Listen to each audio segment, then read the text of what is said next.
On Thursday, the 30th of October, the High Court of the Eastern Caribbean Supreme Court delivered a judgment of Allen Chastanet v. Ernest Hilaire and the St. Lucia CIP Board.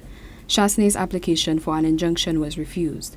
The injunction he filed for was to prevent the approval or granting of citizenship to CIP applicants under Galaxy Real Estate, the Caribbean Galaxy Infrastructure Improvement Program, and the BMAX Rockhall Housing Development Project. Hearing for judicial review was scheduled for the 26th of January 2026. The opposition leader was not only warned but ordered to pay costs to Ernest Hilaire and the CIP board for his failure to otherwise attempt to resolve this issue before seeking civil action against them. This comes only 2 weeks after the Caribbean Court of Justice dismissed his case against the customs controller and another member of its staff, where one of the judges sternly warned Chastanet not to overconsume the court's resources again with cases like these. At the pre-cabinet press briefing held on Monday, the 3rd of November, the Minister for Investment, Honorable Dr. Ernest Hilaire, expressed his satisfaction that the court had not granted the injunction.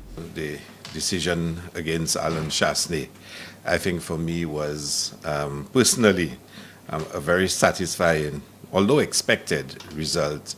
But for the country, it was a monumental decision. I don't think you appreciate just how significant that decision was for St. Lucia. And whilst we still have the substantive matter to be heard early next year, if you read the judgment, the judge has already signaled a number of grounds on which the injunction was not granted. One of the reasons behind the High Court's decision was the material and reputational damage that such action would cause to a program that contributes up to 10% of the nation's GDP. It is the investment minister's view, however, that damage has already been done by the statements and actions of the opposition leader, who is also a former prime minister and a former investment minister. I think it affected St. Lucia badly. And, once this clears out, we'll have to start all over again. It really undermined the standing of the different Caribbean countries. And he joined that call internationally. And if you remember in the House, or last week Tuesday, I want you to go back and listen to the start of his presentation. He starts off by saying we are here because of corruption in all the islands and mismanagement in all the islands. When asked what case he is expecting Chastanet to bring against the CIP in the hearing scheduled for 2026, Hilaire was confused as to how the civil action came to be in the first place. I don't know, to be honest with you. I can't even see why, but why would he go ahead with the case? I don't know why he would go ahead with the case. Honestly, I don't even know why he would go ahead with the case. He might be able to come up with something from somewhere, but I don't even know that there's anything to come up with. The judgment states that the public's interest must be considered given that the case is against a public authority. It reads, quote, "The public has an interest in government activities operating unhindered.